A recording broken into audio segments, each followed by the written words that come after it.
तो आपको सीधे ले चलते हैं राज्यसभा, जहां इस वक्त कार्रवाई शुरू हो चुकी है। आज की कार्रवाई में बहुत कुछ होना है, जिसमें सवर्ण बिल प्रमुख तौर पर यहां पर पारित होने। Order second amendment bill 2019 Sir, Jewel Rao to move for leave to introduce the Constitution Scheduled Tribes Order Second Amendment Bill 2019. To further amend the Constitution Scheduled Tribe Order 1950 to modify the list of scheduled tribes in the state of Karnataka.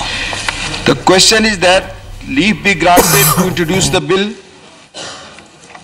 Those in favor will please say aye. Aye. Those against will please say no.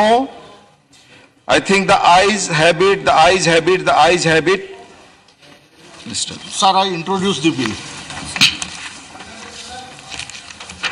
The Constitution 124th Amendment Bill 2019.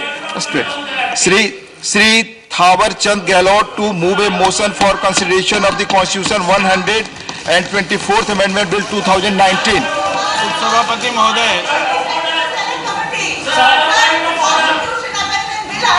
मैं प्रस्ताव करता हूं कि संविधान का और संशोधन करने वाले लोकसभा द्वारा यथा पारित संविधान 103 संशोधन विधेयक 2019 पर विचार किया जाए।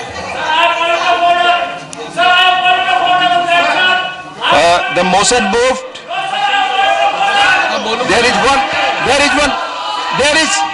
There is one amendment by Srimati Kanjimoni for reference of the Constitution 124th Amendment Bill 2019 to a select committee of the Rajya Sabha. Members may move her amendment at this stage without any speech.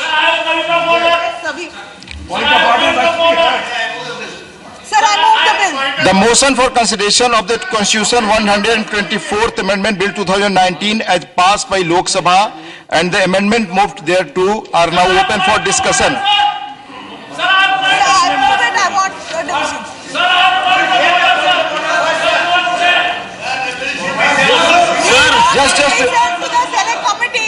Minister.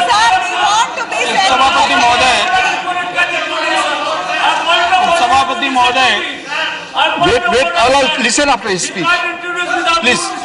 सभापति महोदय, मैं एक ऐतिहासिक संविधान संशोधन विधेयक पर बोलने के लिए खड़ा हुआ हूं। इस विधेयक को कल लोकसभा ने भारी बहुमत से पारित किया है और इस बिल को पारित करने की महती आवश्यकता है। आप और हम सब इस बात को जानते हैं कि भारत के संविधान में जो वर्तमान व्यवस्था है वो आर्थिक आधार पर आरक्षण देने का प्रावधान नहीं करती है।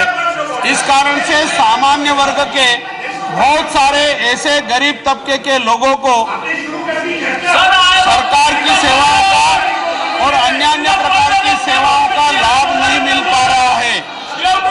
सारे देश में लंबे समय से सामान्य वर्ग के लोगों द्वारा, जनप्रतिनिधियों के द्वारा और संसद के दोनों के सदनों द्वारा अनेक माननीय सांसदों ने प्राइवेट मेंबर विधेयक और क्वेश्चन के माध्यम से इस आशय का बिल पास कराने के लिए कहा, निवेदन किया। मैं के साथ ये कहना चाहता हूं कि ये बिल आर्थिक आधार पर आरक्षण देने के लिए प्रावधान करने के लिए है। यह विधेयक सामान्य वर्ग के गरीब लोगों को शैक्षणिक और आर्थिक सशक्तिकरण के लिए लाया गया है। इससे शैक्षणिक संस्थाओं और सरकारी सेवाओं में 10% आरक्षण देने का प्रावधान हो जाएगा। यह विधेयक अच्छे इरादे से और अच्छी नीति से लाया गया है। भारत के संविधान की जगह जाए, मैं आपको समय दूंगा। अनुच्छेद प्लीज, भारत के संविधान के अनुच्छेद 15 में आप एक मिनट रुके। कलिता साहब, आप कुछ कहना चाहते हैं? पॉइंट ऑफ ऑर्डर, कलिता साहब। एक मिनट, वो कुछ कहना चाहते हैं तो मैं सुनने दो। Sir, this morning you have seen and the members have raised. The situation is not noticed. Notice is burning and there is nobody to answer to that. And the notice is burning and for the Citizenship Amendment Bill. So sir, we demanded that the Home Minister should come and make a statement. The Home Minister should come and make a statement. Beyond that, we have many other objections to this bill, sir. So we demand that Home Minister must come here and make a statement. Sir, please call the Home Minister. Please call the Home Minister to make a statement in the House. I'll ask Mr. Vijay Goyal, मंत्री गोयल जी, असम के बारे में point of order में कुछ कहना चाहते हैं।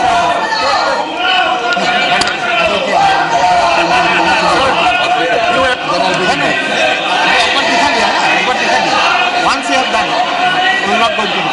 No better. Also, no better.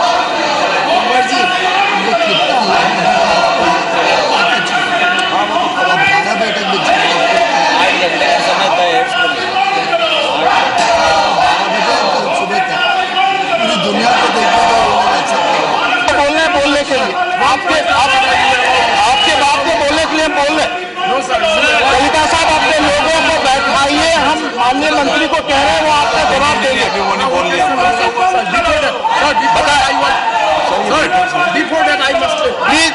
Please अब टेक योर सीट्स। बताएं, इस शोर शराबे में एश्योरेंस क्या दूंगा? या तो ये बिठा ले तो एश्योरेंस दे दें कि भाई 2 बजे राजनाथ जी ऐसे शोर शराबे में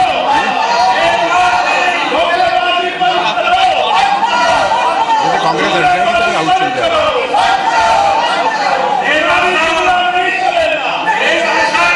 सर, ये सदन के अंदर जो कांग्रेस के सदस्य बात रख रहे हैं, मैं सरकार की तरफ से ये कहना चाहता हूं, नॉर्थ ईस्ट के अंदर जिस समस्या को ये उठा रहे हैं उस पे गृह मंत्री जी 2 बजे आपके सामने आकर बयान दे सकते हैं।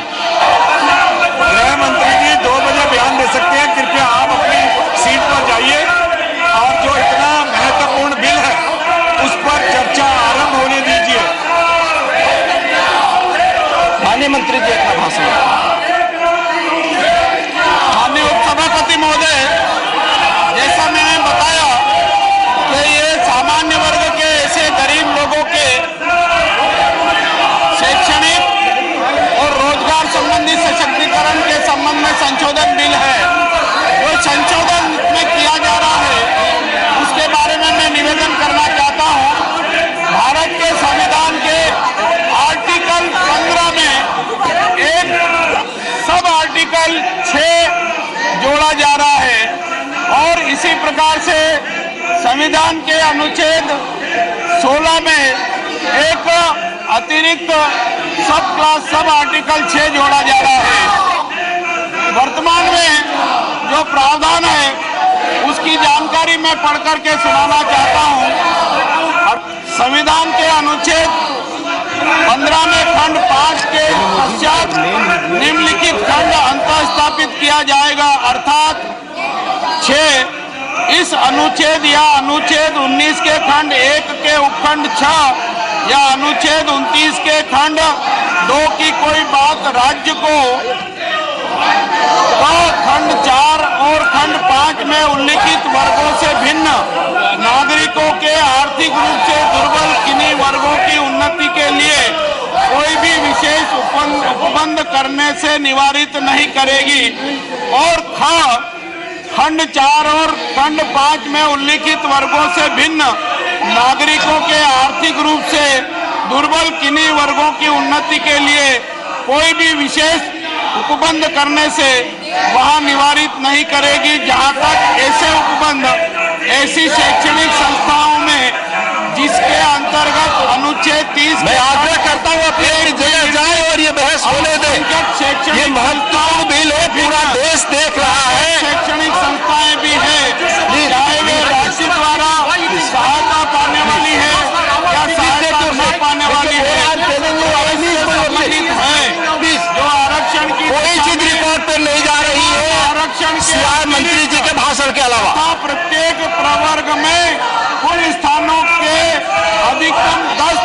अदालत के अध्ययन होगा और इस संबंध में एक स्पष्टीकरण दिया गया है। जो अनुच्छेद 15 और 16 में जो संशोधन किया जा रहा है इसके लिए है। इस अनुच्छेद और अनुच्छेद 15 के साथ 16 के प्रयोजन के लिए आर्थिक रूप से दुर्बल वर्ग वे होंगे जो राज्य द्वारा कुटुंब की आय और आर्थिक लाभ के अन्य सूत्रों के आधार पर समय समय पर अधिसूचित किए जाए। इसी प्रकार से आर्टिकल 16 में जो संशोधन किए जा रहे हैं वो इस प्रकार है। संविधान के अनुच्छेद 16 में खंड 5 के पश्चात निम्नलिखित खंड अंतःस्थापित किया जाएगा, अर्थात इस अनुच्छेद की कोई बात राज्य को खंड 4 में उल्लिखित वर्गों से भिन्न नागरिकों के आर्थिक रूप से दुर्बल किन्हीं वर्गों के पक्ष में नियुक्तियों और पदों के विद्यमान आरक्षण के अतिरिक्त तथा प्रत्येक प्रवर्ग में पदों के अधिकतम 10% के अत्यधिक आरक्षण के लिए कोई भी उपन करने से निवारित नहीं करेगी। सभापति महोदय, ये संशोधन होने के बाद भारत सरकार को और राज्य की सरकारों को आर्थिक आधार पर कमजोर वर्ग के लोगों को शैक्षणिक संस्थाओं में 10% आरक्षण और सरकारी सेवाओं में 10% आरक्षण देने के प्रावधान करने के अधिकार होंगे। आज के इस संशोधन के पहले भारत के संविधान में इस प्रकार का कोई प्रावधान नहीं होने के कारण अभी तक इन वर्ग के लोगों को लाभ नहीं मिल पाता था और लंबे समय से ये मांग की जा रही थी। नरेंद्र मोदी जी के नेतृत्व में भारत सरकार ने ये ऐतिहासिक निर्णय लिया है और आज मैं सदन के सामने ये संशोधन विधेयक प्रस्तुत कर रहा हूं। हमको मालूम है कि इसके पहले भी कई सरकारों ने समय समय पर आरक्षण के प्रतिशत में वृद्धि करने का निर्णय लिया, पर उच्चतम न्यायालय ने उसको अस्वीकार किया था और वो अस्वीकार करने का प्रमुख कारण ये था कि भारत के संविधान में इस प्रकार का कोई प्रावधान नहीं था। इस कारण से 50% की जो सीलिंग लगी थी उसको आप मिस्त्री जी कुछ पॉइंट ऑफ ऑर्डर पे प्लीज, ये सब लोग गुजरे, आप अनुशासन में रहे तभी मैं सुन सकता हूँ।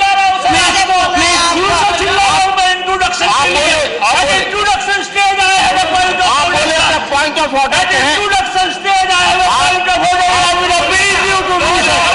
पॉइंट ऑफ ऑर्डर रखें।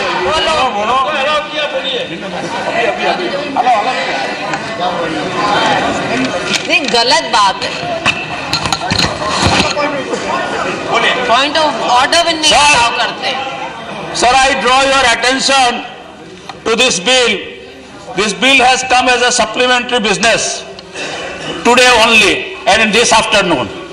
Number one, it has lapsed because for introduction any bill, after the introduction it needed 2 days for taking up for a discussion. That is one point. It is not 2 days. Number two, this bill is not complete because the bill requires object and the statement of object and also the financial statement. This bill doesn't have anything of that sort. Number three, you cannot have the same day voting as well as the introduction. Number four, even if the chairman has a power to waive it, they will have to give you in writing the reason for that. And House has a right to know what are the reason and what is the urgency for the introduction of this bill and passing it on the same day. I want your ruling. And this House has a right to know what kind of a statement that I have given to you to see to it. This is to be introduced today and all of it has to be passed today. Voting has to be done today. Waiving 2 days, waiving the 2 days, the provisions and also not putting the object, statement of the object. That is there. And the bill is not complete. The bill required, it is mandatory under the rule 60. Select committee. 61. That's all that I had a point of order and I want your ruling on that. इस bill के बारे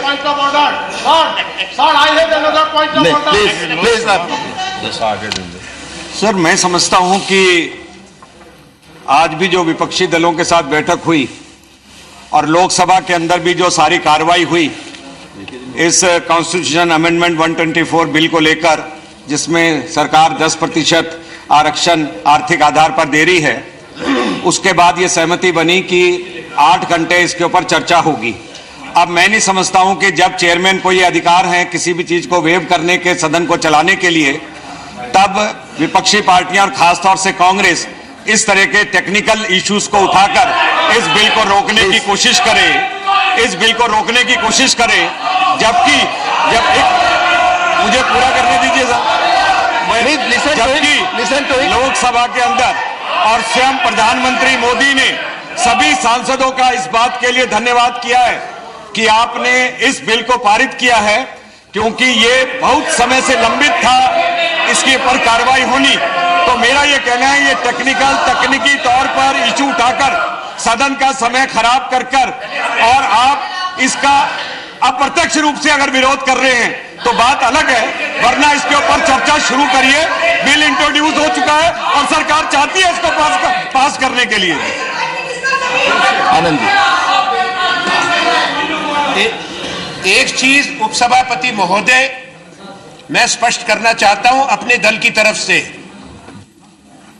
Congress party जो संविधान संशोधन है, मंत्री महोदय आपने ये न्याय नहीं किया ये कहकर के कांग्रेस विरोध कर रही है। कांग्रेस पार्टी पक्ष में है, पर मैं स्पष्ट रूप से कह दूं, एक पर व्यवस्था का प्रश्न उठा है। 2-3 बातें मुख्य रूप से सामने आई हैं, इसलिए सदन का अधिकार है, हर सदस्य का, कोई भी वो सदस्य उसका अधिकार है कि वो सभापति से व्यवस्था का प्रश्न उठाए, पॉइंट ऑफ ऑर्डर उठाए और सभापति उसमें अपनी रूलिंग दे। क्योंकि अगर आपने वेवर दिया है, सदन को सूचित करें क्या क्या कारण है, कैसे ऐसी आपात स्थिति थी, उसमें आप बता दें केवल। दूसरा, नियम ये भी कहते हैं कि जो, क्योंकि अभी लाया गया है सप्लीमेंट्री एजेंडा में, इसमें कोई टाइम एलोकेशन बीएससी ने नहीं किया, तो आपको ये घोषणा करनी पड़ेगी कि संविधान संशोधन पे कितने घंटे चर्चा होगी। ये जरूरी है, नियम के तहत आपको पीठ से ये घोषणा करनी पड़ेगी। Once you announce there will be clarity. Now other thing about the need justification मंत्री महोदय ने दिया है। हम एक चीज कहेंगे, ये रिपोर्ट पहले भी थी, तो ये कृपा करके देश को और सदन को हमको सही सूचना देनी है, गुमराह नहीं करना। वो 4.25 साल के बाद आपकी नींद टूटी है, तो इसलिए श्रेय मत लें। इस पे राजनीति है, चुनाव है, हम भी समझते हैं, आप भी जानते हैं। यहां बालक तो नहीं बैठे, सब लोग राजनीति करते हैं, आप ही राजनीति कर रहे हैं, पर हमारे पे दोष मत दें, आरोप मत लगाएं। ये वोट के लिए, यहाँ कोई बालक नहीं है। आप उसको नहीं मिलेगा, 800 बरस नहीं मिलेगा। वो तो 2 करोड़ रोजगार एक साल के 10 करोड़ आपने पैदा कर दिए। 1 करोड़ 10 लाख रोजगार टूटे। आनंद जी, सदन को गुमराह मत करें। नहीं, पहले इनका पॉइंट ऑफ ऑर्डर डिस्पोज। वो मैंने सुन लिया, मैं बताता हूं। मैं I'll come back. You have completed, Mr. Mistry. No, you have completed your point of order now, Mr. Raja. अरे wait, now, Mr. Raja. Sir, legislation of this nature will have serious implications on our society. And when Parliament makes law, Parliament should do it properly. And this bill has to go through certain procedure. It has not gone to standing committee. And now when it comes to Rajya Sabha, there is a genuine demand, it should go to select committee. At the introduction stage, the chair has announced a motion is there, and that motion has been moved. What happened to that motion? First, let us discuss that motion. Whether the House decides to send it to select committee or not, that should be decided first. Then we will discuss others. Please. Kanimoji. No, already he started, Minister. Sir, you allowed me to move the motion, so let us discuss on that and let us make a decision. It will be discussed later. We have got your notice. I have already announced it. Yes, sir. Now let me give the ruling. Sir, can I? Just start now. I have said it. No. Sir, can I just finish? Honorable Chairman has given waiver under Rule 123 for Yeah. consideration of the bill at a short notice on receiving a request from the minister. In today's morning meeting, it was agreed upon to allocate 3 hours for discussion. Again, on the consideration and constitution amendment bill. I want a division on it now. I want a division on it now. I want a division on it now. We agreed to increase the time as per decision. I want the division now. Sir, I want the division now. I want the division now. आप मैं स्पष्ट कर देता हूँ, जब पहले विपक्षी दल के सदस्य नहीं आए थे उस समय 3 घंटे तय था।